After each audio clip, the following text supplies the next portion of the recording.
When we are born, what defines us? It is usually much too early to show any kind of personality beyond being an infant.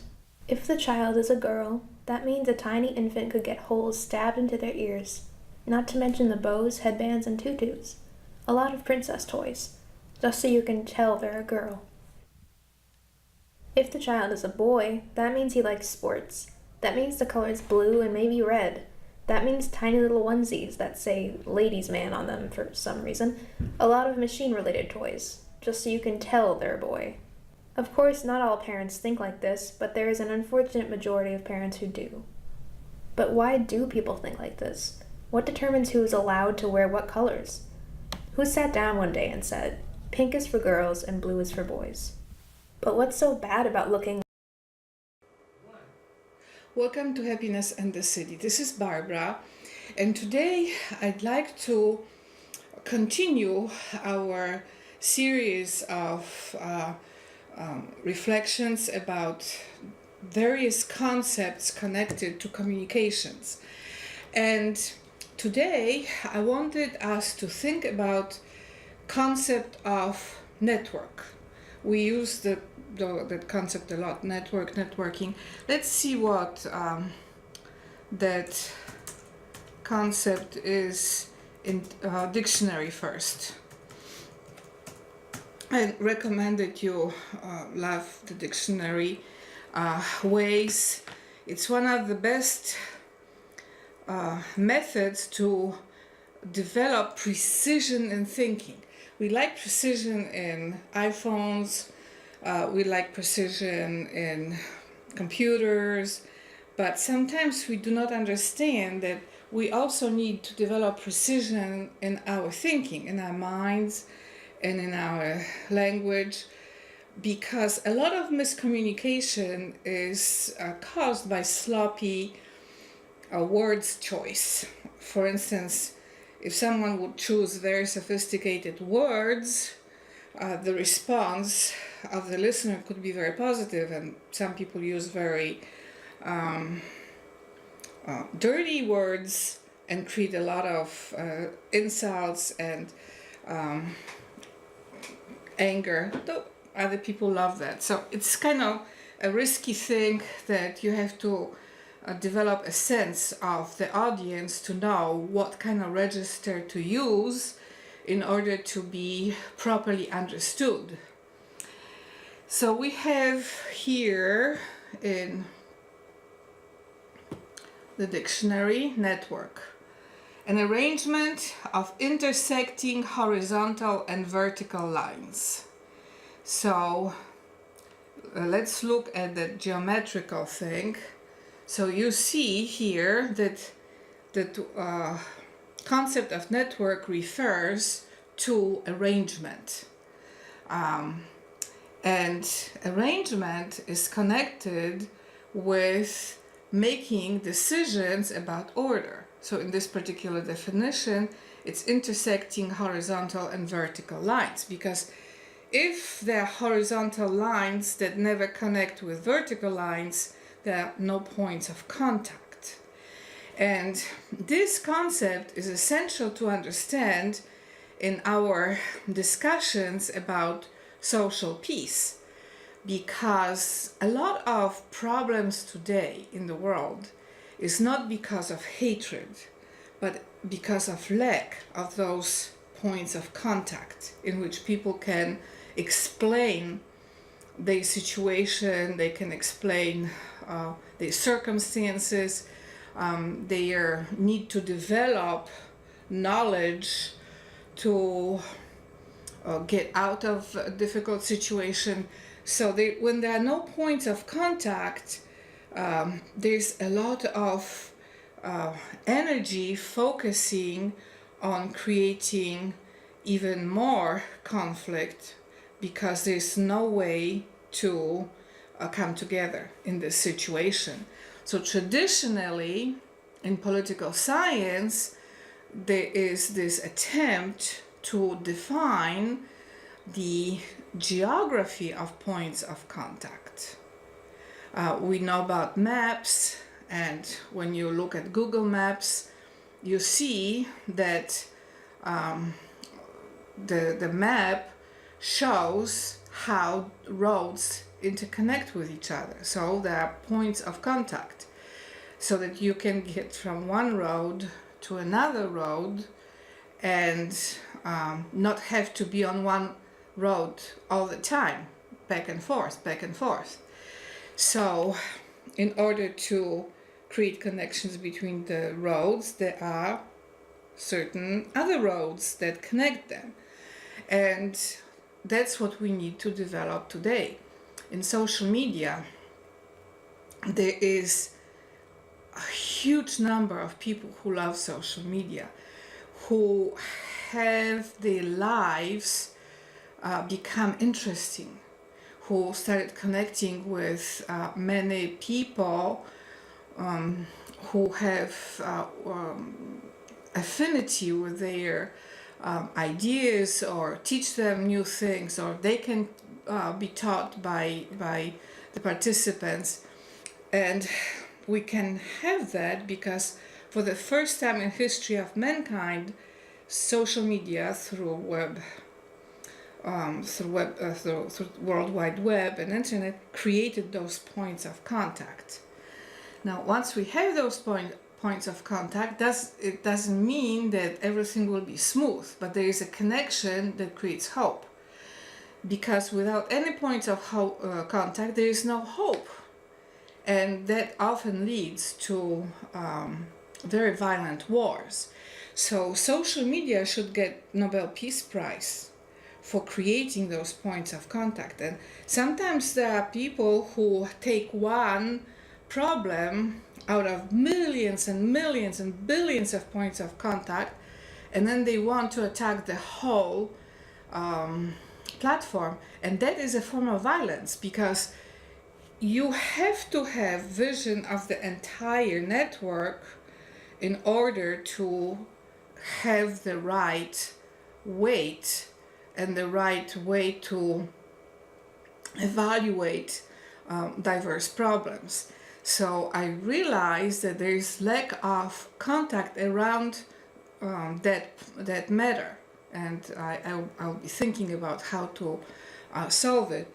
In other words, there seems to be this incredible love to social media by participants, and then there are some dissatisfied people who are on another road, and they don't know how to connect with the satisfied, loving customers. They just want to destroy them, and that's not right. I mean, that wouldn't be right in your life if you were walking down the street and you suddenly just started anxious state, and then you fell, and then someone would come in and attack you on this and say, oh, I'm not going to pick you up because you just tripped and fell, just deal with it. So that, in our common sense, would be wrong response.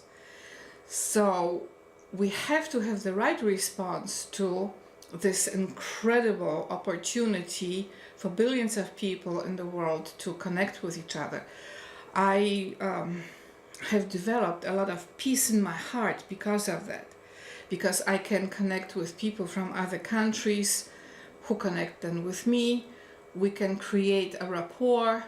We can continue or not continue the conversation, but there's always an option of another conversation. And this has become a way of developing a beautiful sense of security and safety in me that would have been impossible without those points of contact in those diverse lines, those diverse ways, and horizontal, vertical lines always being separate from each other, never connecting with each other. So I would like you to think about it, because today, instead of thinking about how to create those points of contact in situations where there's still that parallelism. People want to destroy the whole thing, and that is something that would be very wrong, because then billions of people would be deprived of opportunities to develop points of contact and develop peaceful connections with all kinds of people on earth. And what is wonderful in social media is that you can choose with whom you interact. For me, it's very important, because throughout my life I was forced to interact with certain people I had nothing in common, and that created a lot of sense of unhappiness. Whereas on social media I can connect with people I like, or they like me, or are interested in having people connect with them. There's so much wonderful creativity going on, and that improved my life. That made me happy, because it created a sense of liberty in me that promotes joy in life. Another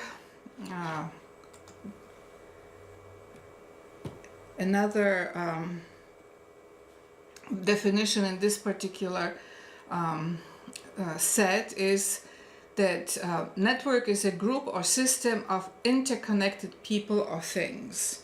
So we already said that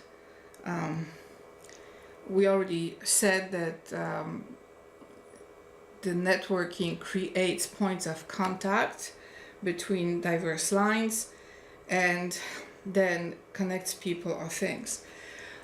There's a lot of focus today on the so-called diversity, but it's a double-edged sword, because diversity without points of contact will not create unity. It will create a strange set of diverse things being together but never connected. I don't like that way. I did not grow up thinking about the concept of diversity. I grew up thinking about the concept of friendship and unity and harmony. And friendship is, I think, a much better idea. I grew up, as many of you know, in the city of Gdansk, and the city was a city in which many people from all kinds of regions of Poland came after World War II. There was still a large group of people of German descent, and I grew up with diverse people, and we were not thinking about diversity. We were thinking about how to connect friendship with each other so that we were never going to fight each other in a World War II like situation. So the way I grew up was a system in which there was always diverse presence of diverse people. And the question was not how to create more diversity, because that would have led to more disconnection, but how to bring in friendship and unity and conversations and ways to connect, ways to develop long-term stable friendships. Many people from that area where I grew up became very loving towards the whole world because of that. But it was not forced diversity on diversity. It was recognition that we already have diversity. And the question was how to bring in points of contact, how to bring in unity, harmony. At the highest level, how to bring neighborly love to the situation. So I think that the reason there is so much disconnection today between diverse people on social media, though there is also a lot of connection, but in terms of that concept of diversity, is because it's the wrong application of the concept to a situation that is already extremely diverse. billions of people on social media. How much more diverse can you get? So what we need to do is points of contact again, unity, harmony, understanding, friendships. And friendships sometimes take a long time to develop. I have people who I thought were my enemies, and then we started talking and exchanging ideas, and it turned out we really are friends. But without the communication, without points of contact, we probably would have ended up being diverse enemies. And then someone would be forcing us to not be diverse, and we would never stop being diverse because there was no point of contact, there was no unity, no harmony, no connection there. So I encourage you to drop that diversity talk and instead focus on how to bring unity, how to bring friendship. Philadelphia, the city of brotherly love. At the highest level, of course, how to bring the brotherly love. I come from diverse families. I mean, part family from Russian Empire, another part from German Empire, Poland, Austro-Hungarian Empire. And what unites us is bloodline connections. So I learned to love all the European nations because of that. And if we were in a situation in which we would have to force ourselves to love one another, we probably would never do that, because there would not be any connective way to allow God to connect us through love. And I think that we have to look at the traditional concepts of creating unity out of diversity seriously. And we have to recognize that that focus on diversity is actually an error that led to so many people who traditionally would just get along with each other. And today they want to ban each other. What is happening with the so-called conservatives and liberals conflict, those people have gone through hundreds of years understanding they have diversity of views, and they've been developing points of contact. And suddenly today, with focus on diversity, there's this attempt tide to just ban them, and then they want to be on the other side. That is not the right way. The right way is now to create a system of interconnected people, interconnections, and then of course to interconnect things. Commonwealth is a thing. Res publica, right? Common shared thing. How to create interconnections between one commonwealth and another commonwealth. The focus today, and it's really sad, it's happening in Europe too, the focus was so much on matters of power that many countries started losing sense that there has to be interconnection between their diverse commonwealths. We have a situation today between Great Britain and European Union. Great Britain decided to leave European Union because Great Britain is an ancient commonwealth, royal commonwealth, and it didn't want to be overwhelmed by the pressures to create diversity out of it. It is commonwealth, shared, which means unified by definition. So bringing in the so-called diversity would just destroy it. What's the point? So there is a lot of bad thinking in political science around that relationship between diversity and unity, between the way to create harmony and the force of banning in the name of diversity. So I encourage you to rethink this whole thing. Diversity also has bad connotations when applied to relationships because it resonates as divorce. So constant, permanent separations. So separations, forced on separations will never create peace. But when we have recognition that we already have diversity, and then we come with a high level concept of friendship, unity, harmony, then we don't have to stop being diverse. We just are the way we are in our true identities, and then we have this added level of networking that allows us to create peaceful connections. And I would focus also on another aspect of the definition, which is how to connect to the networks when they already have points of contact, and then how to operate within them.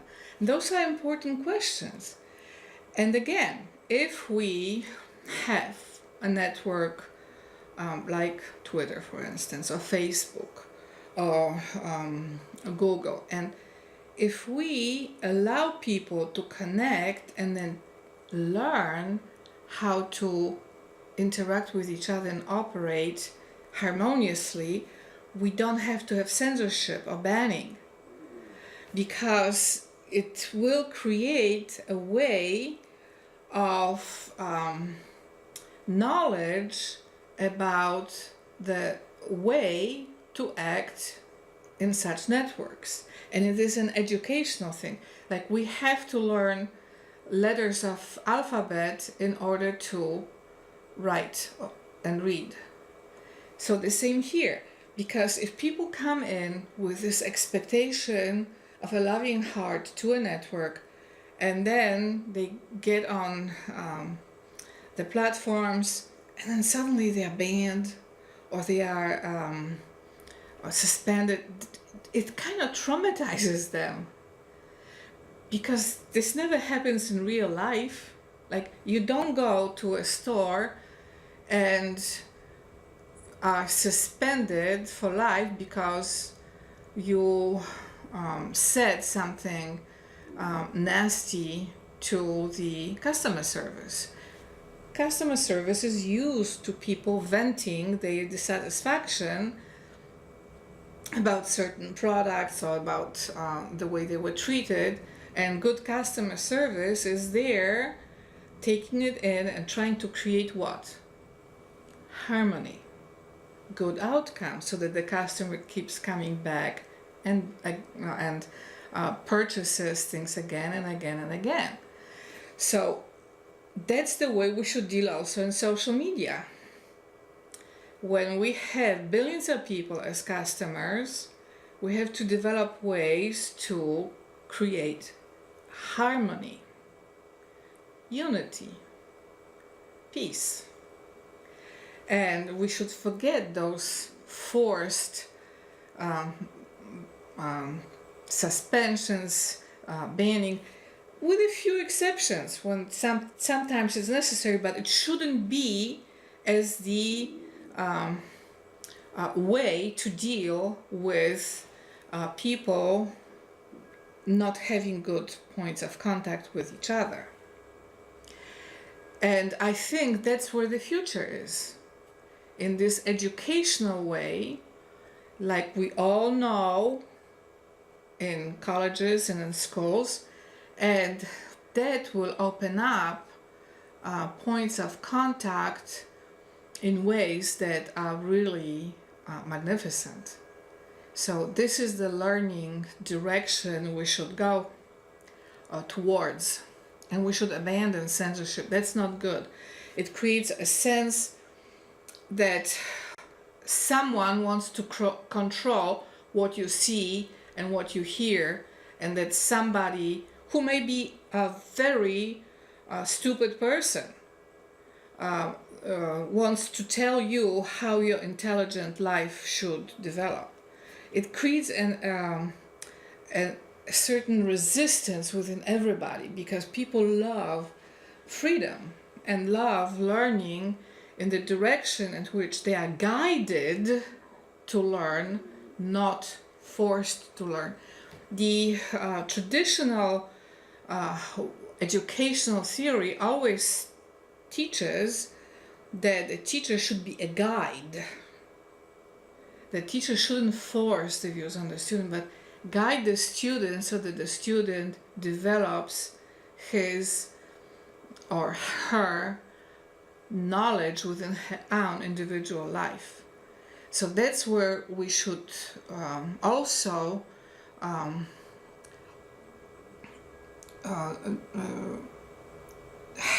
that's where we should also develop our understanding in social media. People shouldn't be forced to think in a certain way or banned to think in a certain way, but they should be guided by points of contact and focus on unity and harmony and friendship to develop better connections with each other.